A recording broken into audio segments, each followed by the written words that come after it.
Hello guys, welcome to my channel. Pagkatapos kong kumain ng aking breakfast na chicken with cabbage, nagtira ako ng kaperasong chicken para sa kaibigan kong pusa. Hahanapin ko siya.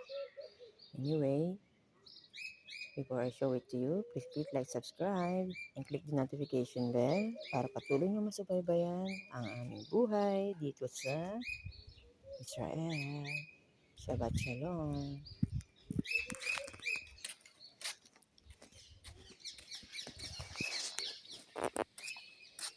Nasaan kaya yun? Si Asdudi. Saan ko kaya hanapin yun? Asdudi! Asdudi!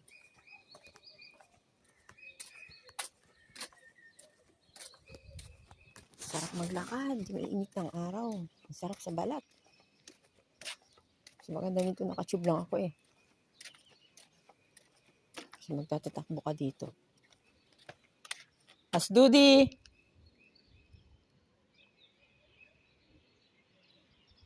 Baka tulog. Sayang naman itong chicken. Itatabi ko na lang.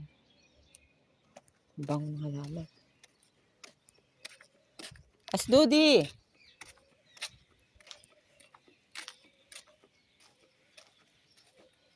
Tulog.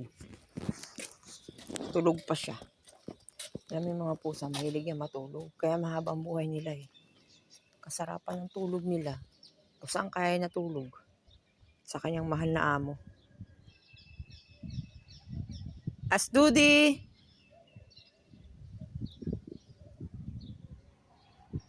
Ako lang nagsisigaw dito. Iahak mamaya na lang. Baka mamaya pa siya lalabas. Asdudi! Ayun o. Ay, hindi aso.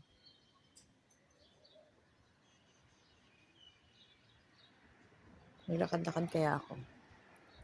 Tingnan ko kung may mga nagtapon ng kaldero. Pesak na daw eh. Sabi ni Gracia.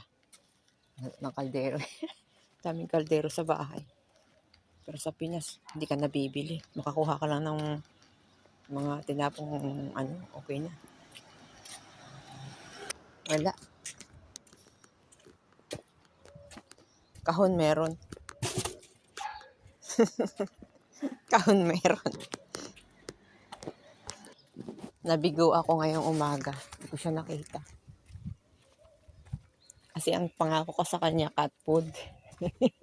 Hindi yung lalabas. Ang taba-taba pa naman yung nakakapanggigil na pusa.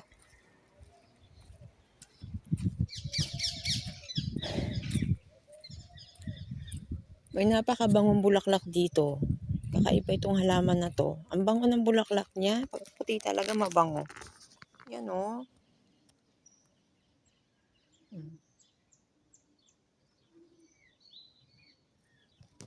Bango niya eh. Oh.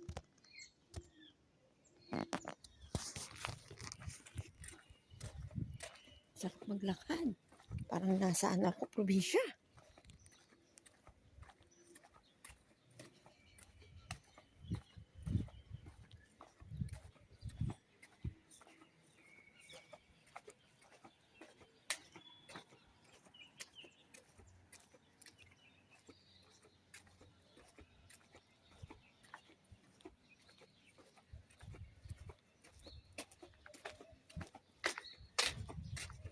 Wala kung saan pumunta yung pusa. Hindi siya dito mag-i-stay kapag walang tao. Maaga pa naman. Baka masarap ang tulog niya. Sa hapon siya lalakwat siya. Kaya ang taba-taba niya. Pagkatapos ko maglaba, maglalakad-lakad ako. Dito siya papunta sa likuran. Ito ako sa may puno, malapit sa bahay namin. Puro ipot ng ibon. Alam mo yung sparrows, nasa Bible yan eh. Sparrow. Ayan. Ipot niya. Hindi siya mabaho. Yung ipot ng ibon, hindi mabaho. Diba pag nag-alaga tayo ng manok, mabaho ang ipot? Kasi feeds ang pinakakain. Ayan. Ito Ito yung bahay ng mga ibon. Nagbago na sila ng routine kasi nag-change clock na. Mabilis, matagal dumilim. Maliwanag pa rin kasi magsa-summer na. Ngayon, bumabalik sila dito dati 4 o'clock. And 5:30 nandito na sila. Kagabi, 6:30 na sila bumalik. Ang mga ibon sumusunod sa paglubog ng araw, hindi sumusunod sa oras. Wala silang relo. Yung paano lumulubog yung araw sa lugar. Ang galing ng ibon, ang galing din ng Panginoon sa paglikha sa kanila. Iba-vlog ko na lang ito sa susunod, sa ibang topic. Kumusta naman yung papaya dito, sinusungkit ni Gracia. Sinungkit namin kahapon, nung nakaraan, hindi namin makuha. Palaki, baka daw mabali yung bakod. Payag naman yung may-ari. Kaso, siyempre mahirap po nakasira tayo ng bakod.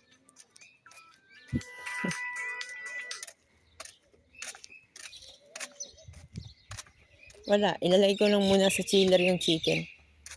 Pag nagkita na lang kami uli, aakitin ko yung chicken tapos bababa ako.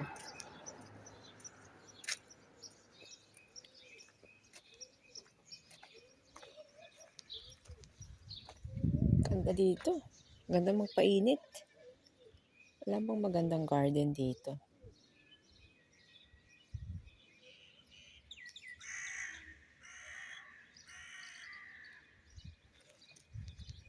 Organized dito sa Asdod. Wala ditong balagan na basurahan. Saludo ako sa mayor dito. Mayor, congressman. Gobernador ng Asdod. Shout out.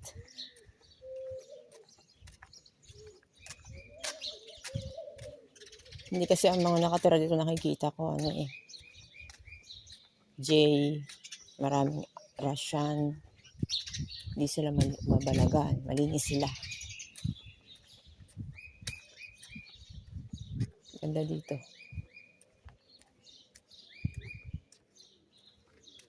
Ito lang ako sa bakuran namin. Para yung sikat lang sa amin sa probinsya ng araw.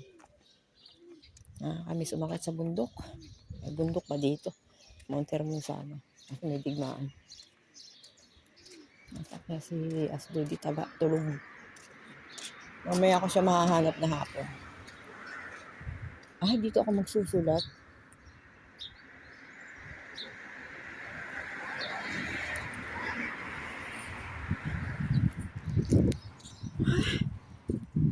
Aakit na ako. Boring, wala yung pusa.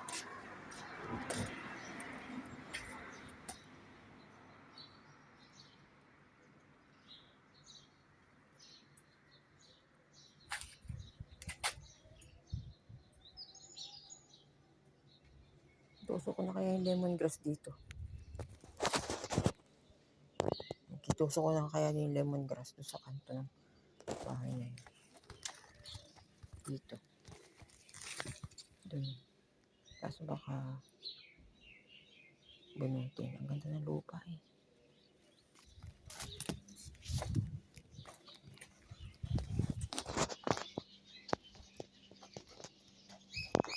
Mas maganda doon sa pwestong yun. Doon ang tama ng araw. Yun ang gusto ng lemongrass.